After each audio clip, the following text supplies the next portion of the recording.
Beit HaMikdash, the Holy Temple of Shlomo HaMelech, that is King Solomon, is a huge topic, and the rebuilding of the Third Temple is a subject that gathers more momentum each passing year. The Temple Institute in Jerusalem have painstakingly fashioned the menorah, the table of showbread, the incense altar, the priestly garments, and all the temple furnishings are ready to go. Training Kohanim in all aspects of the temple service is continuing to escalate. The red heifer, a purely red cow which has not carried a yoke, which can alone purify and make eligible priestly service, has re-emerged in recent years, and the coronation stone, the stone that Yaakov anointed on the Temple Mount and was used to anoint past kings of Israel, resides in Scotland, just waiting to be returned to the Holy Land. Nearly every year, news articles emerge heralding the rebuilding of this awesome structure and rumours of its fabrication happening at hidden locations, and serious talk about the coming of Mashiach is now being floated amid circles inhabited by extremely observant and respected Chachamim, that is Torah scholars. And certainly the current world climate is shifting towards an enormous upheaval that even few skeptics will deny, and everything is pointing toward a change of biblical proportions. It was King David's dream to build the Beit HaMikdash in his lifetime, but it was not to be. Its building came in effect in his son's life from hands unmarked by bloodshed, and its construction was done untouched by the smiting of hammers and the cleaving of axes or the cutting of saws, implements that could be used for war. As it says in Exodus 20:22, do not build it out of cut stone. Notwithstanding its fabrication, the design and construction of this unique building has been steeped in legend and mystery that rivals that of the pyramids. In place of crude tools and implements, the cutting of stone and wood for the temple's construction came about through the work of a strange creature called a Shamir, a worm reported to have been used by Moshe Rabbeinu to cut the gemstones and Hoshen, that is the breastplate of the Kohen HaGadol, the high priest. The word Shamir comes from the Aramaic Shamira, meaning like a flint stone. And looking a little deeper, the word Shamir is used where the English word pen appears in Jeremiah 17:1, and the sin of Judah is written with a pen of iron, with a diamond point engraved on the tablet of their heart and on the horns of their altars. This mysterious animal, like the kilazon, the sea snail that provided the techelet dye for tzitzit, that is the blue fringes on the male prayer shawl, disappeared after the destruction of the Second Temple, according to the Mishnah in Tractate Sota 9:12. But according to a news article in the Orthodox Jewish newspaper Hamadiyah in July 2019, a newly discovered species of shipworm called a lithoredo, with similar qualities to the Shamir, has reopened a debate about the imminent rediscovery of this creature. While many rabbanim believe that the kilazon has already been recovered, some speculate that this worm will make an appearance again. Certainly the lithoredo is a good lead-in because it is able to tunnel into and excrete limestone. Some sources say that the Shamir was as small as a barleycorn, which is less than 1 centimeter. Other sources depict the worm as millipede-like with many legs and huge eyes. The miraculous animal was formed on the 6th day of creation and could eat whatever it saw, except lead. Some sources say that its mere gaze caused substances to be consumed, and there are discussions on what enabled its penetrating glance, citing alpha radiation as a source. Lead was smeared over any surface that was not to be consumed, and it followed any pattern made with great precision. The Shamir had no physical limitations, and it could effortlessly penetrate the hardest materials, and yet it was preserved in a basket of lead, which is a soft metal, attesting to a kind of supernatural quality. So keep your eyes out for the red heifer and the coronation stone, and of course the Shamir. When all of these things appear, your salvation is not far away. Thank you for joining me on yet another remastered, weird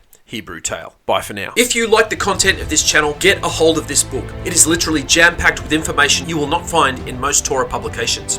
Its pages include topics like the fable of the money-hungry Jew, the lie that propelled the Holocaust, the real root of anti-Semitism, rightly dividing Mashiach, which contains startling truths about the Messiah you will not read anywhere else, Judaism in the New Testament, updated information about the creation of the Golem and the false Messiah, the commandment to wage war, the truth about the Shield of David, a compendium of all the false teachings in the Messianic movement to help you navigate what is truth, biblical capital punishment, and why you should be frightened of sinning, the significance of the land of Israel, the obligations of the student, the eye in the triangle, sanctified sex, how to think like a Jew, and much, much more. There is also an updated chapter 1, and along with all the other chapters, has hundreds of footnotes and references. This is a book that took 10 years to research and compile, and will be a welcome addition to the library of any discerning student of Torah and Mashiach. Get it today on Amazon and other online bookstores. Bye for now.